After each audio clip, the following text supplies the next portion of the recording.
नमस्कार, न्यूज 18 के खास पेशकश में आप सबका बहुत बहुत स्वागत। आप सबके साथ मैं हूं प्रियंका राय। हर साल वैशाख मास शुक्ल पक्ष की तृतीया तिथि को अक्षय तृतीया का पर्व मनाया जाता है, जिसे राजस्थान में अक्खा तीज भी कहते हैं। इस साल ये पर्व 10 मई शुक्रवार के दिन मनाया जाएगा। अक्षय तृतीया के दिन सूर्य और चंद्रमा दोनों ही अपनी उच्च राशि में स्थित होते हैं। माना जाता है कि इस दिन सूर्य और चंद्रमा दोनों की सम्मिलित कृपा का फल अक्षय हो जाता है। अक्षय शब्द का मतलब है जो अमर हो, यानी जिसका अंत ना हो। इस दिन किए गए तप, जप, दान और ज्ञान श्रेष्ठ फल देते हैं। तो आइए जानते हैं अक्षय तृतीया की पूजा कैसे करें, क्या महत्व है, राशि के हिसाब से कैसे करें पूजा और दान। तमाम सवालों का जवाब जानने के लिए हमारे साथ ज्योतिषाचार्य मौजूद हैं करिश्मा कौशिक जी। बहुत स्वागत आपका न्यूज 18 राजस्थान पर। सबसे पहले हम जानना चाहेंगे कि महत्व क्या है अक्षय तृतीया का। देखिए, अक्षय तृतीया का महत्व अगर हम बात करें तो जैसे हम दीपावली का पर्व मनाते हैं, ठीक उसी तरह से अक्षय तृतीया का भी पर्व मनाया जाता है। इस दिन ऐसा कहा जाता है माता लक्ष्मी की नारायण जी के साथ जो है पूजा आराधना की जाती है, और साथ ही साथ जिस प्रकार दीपावली पर कुबेर जी की पूजा आराधना की जाती है, उसी प्रकार अक्षय तृतीया पर भी कुबेर जी की पूजा आराधना करना सर्वश्रेष्ठ रहता है। वहीं पर अक्षय का अर्थ होता है जो कभी भी क्षय ना हो। अक्षय जो कभी भी क्षय ना हो। इस दिन आप जो भी कार्य करते हैं, चाहे वो आप कोई चीज खरीदारी करके लेके आए, चाहे आप ज्ञान बांटें, चाहे आप ज्ञान लें, चाहे आप धन की कोई भी ऐसी कार्य करें, धन आप लेकर के आए या धन से संबंधित कोई वस्तु लेकर के आए, सोना चांदी खरीदे या आप अन्न ही क्यों ना खरीदे, कोई भी चीज क्षय नहीं होती। तो इस दिन जो है आप हर एक कार्य आसानी से कर सकते हैं। वहीं पर ये दिन एक ऐसा होता है जिस दिन किसी भी मुहूर्त की जरूरत नहीं होती है। आप चाहे कोई भी कार्य करना चाह रहे हो, चाहे विवाह करना चाह रहे हो, चाहे गृह प्रवेश करना चाह रहे हो या कोई भी अन्य नया कार्य शुभ आरंभ करना चाह रहे हो, तो ये दिन ऐसा होता है जिसमें मुहूर्त की जरूरत नहीं पड़ती। आप चूंकि कह रहे हैं करिश्मा जी की मुहूर्त की जरूरत नहीं पड़ती है, शुभ मुहूर्त होता है, लेकिन इस बार कहा जा रहा है कि विवाह नहीं कर सकते। इसके पीछे कुछ खास वजह है क्या? देखिए, एक तो सबसे पहले हम बात करेंगे तिथि कब से लग रही है। तिथि जो है आरंभ होगी वो 10 तारीख सुबह 4:11 से आरंभ हो जाएगी, और जो समाप्त होगी ये तिथि समाप्त होगी रात्रि काल, यानी कि 11 तारीख लग चुकी होगी तो रात्रि काल में 2:17 पे ये तिथि समाप्त हो जाएगी। अब वहीं पर इस बार ऐसा कहा जा रहा है कि हम विवाह नहीं कर सकते, तो अक्षय तृतीया पर कोई भी कार्य आप कर सकते हैं। मगर यहाँ पे जो है सबसे इंपॉर्टेंट चीज कि अगर हम बात करें यहाँ पे विवाह की, क्योंकि यहाँ पे जो है गज केसरी योग बन रहा है। जो चंद्रमा है अपनी उच्च की राशि में है, सूर्य अपनी उच्च की राशि में, और वैसे भी इस दिन जो है दोनों ही अपनी उच्च की राशि में ही होते हैं। उच्च की राशि यानी सूर्य मेष राशि में और चंद्रमा वृश्चिक राशि में। मगर वहीं पर जो है सूर्य के साथ साथ शुक्र जो है इस समय पर मेष राशि में विराजमान है, इसलिए कुछ चीजें ऐसी हैं जो इस समय पे थोड़ी रुकावटें डाल रही हैं। अदरवाइज ऐसा कुछ भी नहीं है, आप सारे कार्य जो है कर सकते हैं। इसके अलावा सबसे इंपॉर्टेंट चीज जो इस बार अक्षय तृतीया पड़ रही है, शुक्रवार के दिन पड़ रही है। योग बहुत अच्छे हैं, और ऐसा कहा जाता है माता लक्ष्मी की पूजा आराधना करने के लिए शुक्रवार का दिन सबसे सर्वश्रेष्ठ होता है। तो शुक्रवार के दिन अक्षय तृतीया पड़ रही है, रोहिणी नक्षत्र में पड़ रही है। रोहिणी नक्षत्र जो होता है ये चौथे चरण का है इस बार, और इसके बाद जो है मृगशीरा नक्षत्र आरंभ हो जाएगा। तो कहीं ना कहीं ये समय जो है बहुत अच्छा रहेगा खरीदारी के लिए, नए कार्यों के लिए बहुत खास रहेगा। तो अगर माता लक्ष्मी को खुश करना चाहते हैं कि धन की वर्षा हो, तो अक्षय तृतीया पर पूजा पाठ जरूर करें। कोई शुभ मुहूर्त नहीं है, किसी भी वक्त आप पूजा पाठ कर सकते हैं, सभी शुभ मुहूर्त हैं। लेकिन पूजा पाठ करें कैसे करिश्मा जी? देखिए, सबसे इंपॉर्टेंट चीज आपको पूजा पाठ के लिए सबसे जो अच्छा समय रहता है अक्षय तृतीया पे वो सुबह का रहता है। तो सुबह के समय तो आप पूजा पाठ करें ही करें। अब करेंगे कैसे? आपको सुबह उठ करके, इस दिन लोग व्रत भी रखते हैं, तो अगर आप व्रत रखना चाहते हैं तो व्रत भी कर सकते हैं। इसके अलावा सुबह उठ करके आप स्नान करेंगे, घर की साफ सफाई बिल्कुल उसी प्रकार करें जिस प्रकार दीपावली पर करते हैं, क्योंकि ऐसा कहा जाता है कि इस समय पर माता लक्ष्मी का आगमन होता है घर में। तो आप सुबह उठ करके स्नान करें, घर में साफ सफाई का ध्यान रखें, और इसके अलावा घर में गंगा जल जरूर छिड़क दें। अपने घर के मुख्य द्वार के दोनों ही तरफ जो है हल्दी को आप गंगा जल में घोल करके या दूध में घोल करके आप स्वास्तिक का चिन्ह जरूर बनाएं। इसके अलावा रंगोली घर में जरूर बनाएं। वहीं पर आप सुबह जो है कैसे पूजा करेंगे, पूजा विधि जान लेते हैं। तो आप नॉर्थ ईस्ट यानी उत्तर पूर्वी दिशा में एक चौकी रखें और चौकी पे लाल या पीले रंग का वस्त्र बिछाएं। माता लक्ष्मी नारायण सहित जो है आप उनका प्रतिमा को स्थापित करें। इसके अलावा शिव परिवार को स्थापित जरूर करें। भगवान श्री गणेश जी की पूजा आराधना करें, क्योंकि भगवान श्री गणेश जी की पूजा आराधना के बिना सारी पूजा आराधना अधूरी मानी जाती है। तो गणेश जी की पूजा आराधना करें। इसके अलावा आप जो है नारायण जी को और माता लक्ष्मी जी को पीले रंग के वस्त्र अर्पित करें, उनको पीले वस्त्र चढ़ाएं। माता लक्ष्मी को लाल या गुलाबी रंग के वस्त्र अर्पित करें।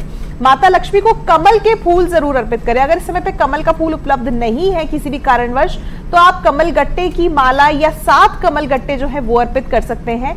नारायण जी को तुलसी जरूर अर्पित करें। अब यहाँ पे आपको ध्यान रखना, आप शिव परिवार भी स्थापित करेंगे तो शिव परिवार में आपको तुलसी नहीं स्थापित करनी है। वहां पर आप जो है आप शिव परिवार की पूजा आराधना कैसे करेंगे, भगवान शिव का आप जो है अभिषेक करेंगे। माता पार्वती को आप जो है लाल सिंदूर चढ़ाएंगे, गुलाब के पुष्प चढ़ाएंगे, गणेश जी को पान अर्पित करेंगे। तो इस तरह से आप जो है पूजा आराधना करें। इसके अलावा जो है आप इस दिन माता लक्ष्मी की खास तौर से पूजा आराधना करें और भगवान कुबेर जी को भी उनका आवाहन करें। अगर चित्र या प्रतिमा नहीं है, अगर चित्र या प्रतिमा में से कोई भी एक चीज है तो उनको स्थापित करके आप जो है कुबेर जी की भी पूजा आराधना करें। और कुबेर जी को जो है आप धनिया इस दिन जरूर अर्पित करें, बहुत खास रहेगा। इसके अलावा कोई भी यंत्र अगर आप स्थापित करना चाह रहे हैं, चाहे वो श्री यंत्र हो, चाहे वो कुबेर यंत्र हो, चाहे वो नवग्रह यंत्र हो, या फिर अगर घर में किसी भी तरह की बाधा है तो वास्तु यंत्र इस समय पे आप जो है स्थापित कर सकते हैं।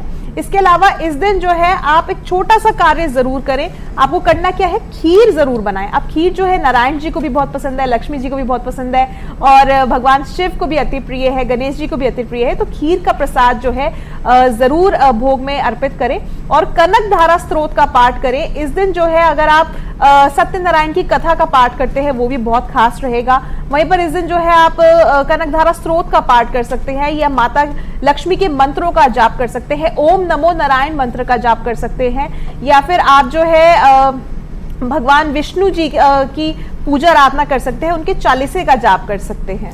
ओम नमो नारायण मंत्र का जाप जरूर करिएगा देवी लक्ष्मी को खुश करने के लिए। और सभी चाहते हैं कि घर में धन की वर्षा होती रहे, तो बड़े अच्छे से बताया इन्होंने कि क्या क्या करें क्या ना करें, ये भी बता दीजिएगा करिश्मा जी, क्योंकि कई लोग गलतियां कर जाते हैं पूजा पाठ के दौरान। देखिए इस दिन जो है आप सभी कार्य कर सकते हैं, मगर ऐसा नहीं कि कुछ कार्य करने वर्जित होते हैं, और वैसे भी वर्जित होते हैं जीवन में, कभी भी हमें ये कार्य नहीं करने चाहिए। मगर कुछ लोग जो होते हैं बहुत ज्यादा क्रोधित हो जाते हैं या वाणी में कठोरता होती है, तो मैं उन लोगों के लिए खास तौर से कहना चाह रही हूँ, इस दिन जो है कठोरता से बिल्कुल भी बात ना करें, बहुत ही नम्रता से हर एक इंसान के साथ पेश आए, खास तौर से महिलाओं के साथ, क्योंकि ये माता लक्ष्मी के स्वरूप की पूजा हम करते हैं और माता लक्ष्मी का स्वरूप एक महिला का ही स्वरूप है। तो इस दिन जो है महिलाओं से बहुत नम्रता से बात करें। कोशिश करें कि इस दिन जो है आप अगर मीठा जल जो शरबत है वो बांटते हैं तो बहुत अच्छा रहेगा। इसके अलावा इस दिन मांसाहार भोजन का सेवन बिल्कुल नहीं करना चाहिए या मांस मदिरा का सेवन नहीं करना चाहिए, इस चीज का ध्यान रख के चलिए। और खास तौर से इस दिन माता पिता की जो इज्जत है वो जरूर करें, क्योंकि हम वैसे भी उनका आदर सम्मान जरूर करते हैं, मगर कुछ बच्चे होते हैं जो उल्टे सीधे जवाब दे देते हैं, तो उन चीजों से आपको इस दिन खास तौर से। और माँ बाप की रिस्पेक्ट तो वैसे भी हमेशा करनी चाहिए, औरतों की रिस्पेक्ट भी करनी चाहिए। तो अक्षय तृतीया पर पूजा पाठ कैसे करें ये भी हमने जान लिया, क्या ना करें, कौन सी गलतियों को ना करें जिससे कि माँ लक्ष्मी नाराज हो जाएंगी, ये भी जान लिया। खरीदारी का बड़ा महत्व होता है करिश्मा जी, कौन कौन से वस्तु खरीदे जाए जो शुभ होंगे? देखिए खरीदारी का तो महत्व होता ही होता है, मगर एक चीज मैं अपने दर्शकों को बार बार कहूंगी कि इस दिन साफ सफाई का बहुत ध्यान रखें, क्योंकि ऐसा कहा जाता है पुराणों के अनुसार जहां पर भी दरिद्रता होती है, गंदगी होती है, साफ सफाई नहीं होती, वहां पे माँ लक्ष्मी नहीं आती, वहां पे अलक्ष्मी का वास होता है, वहां पे लक्ष्मी का वास नहीं होता। तो साफ सफाई इस दिन जरूर करें। ऐसा ना हो आप इधर उधर सामान लाने के उत्साह में घर को साफ करना भूल जाए, तो ये बिल्कुल चीज ना करें। इसके अलावा खरीदारी में आप कुछ भी खरीद सकते हैं, मगर आपको कुछ चीजें नहीं खरीदनी चाहिए, जैसे कि कांच नहीं खरीदना चाहिए क्योंकि वो राहु को कहीं ना कहीं रिप्रेजेंट करता है। नोकीली वस्तुएं नहीं खरीदनी चाहिए, जैसे चाकू हो गया, कांटा हो गया, छुरी हो गई, कोई भी चीज या कैंची हो गई, ये चीजें नहीं खरीदनी चाहिए। काले रंग की वस्तुएं इस दिन नहीं खरीदनी चाहिए। काले रंग एक तरह से नकारात्मकता को दर्शाता है, तो ये चीजें ना खरीदते हुए आप क्या खरीदेंगे? आपको जो है, अगर आप अफोर्ड कर सकते हैं तो सोना चांदी जरूर खरीदे। सोना खरीदे, अगर खरीद सकते हैं, नहीं खरीद सकते तो चांदी की कोई भी छोटी सी चीज खरीदे। और सबसे इंपॉर्टेंट चीज, बहुत ही सस्ती और बहुत ही अच्छी चीज मैं आपको बताऊंगी। आपको करना क्या है, जो हर कोई व्यक्ति कर सकता है, ऐसा नहीं है कि जिसकी पॉकेट अलाउ कर रही है वो ना करे। इस दिन चांदी के चरण खरीद लीजिए माता लक्ष्मी के, सबसे खास है वो। आप इस दिन चांदी के चरण खरीद लीजिए माता लक्ष्मी के और अपने मंदिर में उसको स्थापित कर दीजिए। इससे बढ़िया चीज कोई नहीं होगी। इसके अलावा जो है, अगर आप वो भी नहीं कर पा रहे हैं, किसी भी कारणवश नहीं कर पा रहे, कमल गट्टे इस दिन खरीद के माता लक्ष्मी को अर्पित कीजिए, मंदिर में रखिए। हल्दी खरीदिए, हल्दी की जो गांठ वाली हल्दी होती है वो इस दिन जरूर खरीदिए। अन्न जो है वो जरूर खरीदिए, चाहे चावल खरीदें, चाहे आप गेहूं खरीदें, किसी भी तरह के, या 7 प्रकार के अनाज खरीदें। अनाज इस दिन जरूर लें। ऐसा कहा जाता है कि इस दिन जो है, अगर आप अनाज घर में लेकर के आते हैं तो मां अन्नपूर्णा का आशीर्वाद आप पे बना रहता है, तो कभी भी आपको पूरे जीवन जो है खाने पीने की कमी नहीं होती। पितृ दोष अगर किसी को है तो उससे भी छुटकारा मिल सकते हैं, कैसे मिलेगा छुटकारा, क्या करें? देखिए, एक तो ये दिन बहुत खास अपने आप में हर एक चीज को लेके सर्वश्रेष्ठ होता है। वहीं पर अगर हम पितरों की बात करें, क्योंकि ऐसा कहा जाता है कोई भी कार्य करने से पहले हम अपने पितरों का आशीर्वाद जरूर लेते हैं, हम अपने इष्ट का आशीर्वाद जरूर लेते हैं। तो पितरों के लिए इस दिन जो है आप यज्ञ हवन जरूर करवा सकते हैं। इसके अलावा पीपल में इस दिन जल जरूर चढ़ाएं और पितरों के नाम से आप ब्राह्मणों को भोजन कराएं। 3, 7 या 11 ब्राह्मणों को भोजन करा सकते हैं। वहीं पर इस दिन आप जो है पीपल के वृक्ष के नीचे आप एक छोटा सा कार्य करें। बूरा हो गया या फिर आप गुड़ हो गया, गुड़ या बूरा आप जो है चींटियों को उस दिन जरूर डालें, पीपल के वृक्ष के नीचे डालिएगा। ऐसा कहा जाता है कि अगर आप इस तरह से चींटियों को गुड़ डालते हैं या बूरा डालते हैं तो कहीं ना कहीं आपके पितृ उनसे प्रसन्न हो जाते हैं। इसके अलावा आप मेवे भी पीपल के वृक्ष के नीचे रख सकते हैं। पीपल के वृक्ष की 7 या 11 परिक्रमा जरूर करें, बहुत ज्यादा आपके लिए बेहतर रहेगा। और ग्रहों के महा संयोग से चूंकि ये पर्व मन रहा है तो ऐसे में राशियों पर भी असर पड़ेगा इसका। कौन कौन सी राशियां जिनके ऊपर शुभ असर पड़ने वाला है? देखिए, सबसे इम्पोर्टेंट तो जो राशि जिन पे बहुत खास असर रहेगा वो सबसे पहली राशि मेष, वृषभ और इसके अलावा कर्क, वहीं पर सिंह, कन्या और धनु, कुंभ रहेंगी। तो इन पे जो है इस त्योहार का बहुत ही ज्यादा अच्छा प्रभाव पड़ेगा।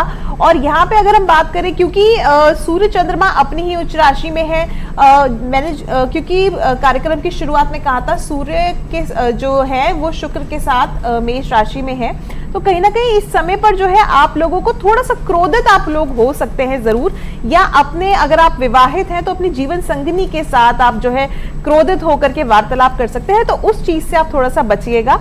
और इसके अलावा जो है दान का बहुत ज्यादा महत्व है, तो अपनी राशि अनुसार आप दान जरूर करिएगा। तो दान जरूर करिएगा, दान पुण्य का बड़ा महत्व होता है, लेकिन कहा जा रहा है कि राशि के अनुसार भी दान करें जी। तो कौन सी राशि क्या दान करे कि सबसे शुभ रहे उनके लिए? देखिए, राशियों की अगर बात करें तो मेष राशि के लिए सबसे अच्छा जो रहेगा वो तांबे का दान करना अच्छा रहेगा। और तांबा जो है आप बहते हुए जल में प्रवाहित भी कर सकते हैं, या तांबे का लोटा या तांबे का पात्र अन्य कोई भी लेकर के आप किसी भी धर्म स्थान पे दान कर दे, बहुत बेहतर रहेगा। इसके अलावा वृषभ राशि की अगर बात करें, चांदी जो है आप दान कर सकते हैं। अगर आपको किसी भी तरह से बाधाएं आती हैं कार्य में, कोई भी कार्य करने में, तो चांदी के नाग नागिन लेकर के आप शिवालय में दान कर दीजिए इस दिन, उससे भी आपको जितनी भी बाधाएं आ रही हैं उससे छुटकारा प्राप्त हो जाएगा। मिथुन राशि वालों के लिए किसी भी धार्मिक स्थान पे और खास तौर से मंदिर में जाकर के आप जो है तुलसी, 11 तुलसी के पौधे आप दान करें, बहुत अच्छा रहेगा। अगर कर्क राशि की बात करें तो दूध का दान करना आप लोगों के लिए अच्छा रहेगा। वहीं पर अगर हम बात करें सिंह राशि की, सिंह राशि के लिए लाल फल या गेहूं का दान करना अच्छा रहेगा। अगर हम बात करें कन्या की, तो कन्या के लिए पान जो है वो दान जरूर करें, गुलकंद वाला मीठा पान, किसी को भी, महिला को खिलाएं, बहुत अच्छा रहेगा। इसके अलावा जो है तुला राशि की बात करें तो मोर पंख जो है आप दान कर सकते हैं धार्मिक स्थल पे। वहीं पर हम वृश्चिक राशि की बात करें तो आप लोगों के लिए भी तांबा दान करना अच्छा रहेगा। इस दिन बहते हुए जल में तांबे के सिक्के जो है जरूर प्रवाहित करें। वहीं पर अगर हम बात करें धनु राशि के जातकों की तो गेहूं जो है इस दिन आप खरीद कर भी लेके आए और दान के लिए भी आप रख सकते हैं। इस दिन गेहूं आप दान करेंगे धर्म स्थान पे, आपके लिए बेहतर रहेगा। मकर राशि की बात करें तो मकर राशि वालों के लिए नारियल दान करना बेहद खास रहेगा। अगर हम बात करें कुंभ राशि के जातकों की तो कुंभ राशि वालों के लिए गुड़ दान करना अच्छा रहेगा। अगर हम बात करें अंतिम राशि मीन राशि के जातकों की तो चना या गेहूं आपके लिए दान करना अच्छा रहेगा, या पीले फल भी आप दान कर सकते हैं। क्योंकि कहते हैं कि अक्षय तृतीया बहुत शुभ होता है, इसके पीछे कुछ पौराणिक मान्यताएं और कथाएं भी हैं, अगर बता सके दर्शकों को। देखिए, ऐसा कहा जाता है अक्षय तृतीया वो दिन होता है जिसमें हम कोई भी काम करते हैं तो वो खत्म नहीं होता। दूसरी चीज, अक्षय तृतीया पे ऐसा कहा जाता है, जैसे हम कहते हैं ना कि हमारा विक्रम संवत बदलता है जब हम चैत्र मास का पहला नवरात्र आता है, ठीक उसी तरह से ऐसा कहा जाता है कि जब कलयुग बदला, तो जिस दिन कलयुग बदला, जिस दिन सतयुग बदला, यानी जिस दिन कोई भी युग बदला, चाहे वो द्वापर था, चाहे वो सतयुग था, चाहे वो त्रेता था, जिस दिन भी युग बदले उस दिन अक्षय तृतीया से ही बदले। तो ऐसा कहा जाता है कि अक्षय तृतीया पर युग बदल जाता है। और वहीं पर अगर हम बात करें अक्षय तृतीया पे तो ऐसा कहा जाता है कि भगवान श्री कृष्ण जी ने भी अक्षय वरदान पाने के लिए युधिष्ठिर और अर्जुन को ये ज्ञान दिया था कि अक्षय तृतीया पर अगर माँ लक्ष्मी की पूजा आराधना करें तो उनको अक्षय जो है अक्षय विजय मिलेगी और किसी भी तरह से वो महाभारत का युद्ध नहीं हारेंगे। वहीं पर ऐसा कहा जाता है कि इस दिन भगवान परशुराम ने भी जन्म लिया था और ऐसा कहा जाता है कि जो माँ गंगा है वो स्वयं जो है धरती पर आई थी भगवान विष्णु जी के चरणों से निकल करके। तो इस दिन ऐसा इसलिए भी कहा जाता है कि आप अगर घर में गंगा जल का छिड़काव करते हैं तो आपके घर में पवित्रता तो आती ही आती है, साथ ही साथ माँ गंगा का आशीर्वाद भी बना रहता है। और देखिए, भगवान का आशीर्वाद पाने के लिए आप क्या क्या कर सकते हैं, कि नई बातें भी सामने आ रही है। अब जैसा कि करिश्मा जी ने कहा कि पूरे घर में गंगा जल का छिड़काव भी करें। मान्यता यह भी है कि भगवान विष्णु ने नर नारायण का अवतार भी इसी दिन लिया था। भगवान परशुराम का जन्म भी अक्षय तृतीया पर हुआ था। इस शुभ तिथि से ही महाभारत का काव्य लिखना भी शुरू हुआ। अक्षय तृतीया से ही बद्रीनाथ के कपाट भी खुलते हैं और कहते हैं कि इसी दिन विष्णु जी के चरणों से मां गंगा धरती पर अवतरित हुई। जैसा करिश्मा जी भी बता रही हैं, तो गंगा जल से घर पर छिड़काव जरूर करें। और अगर कुछ खास बातें आप बताना चाहे जिससे कि धन की वर्षा हो।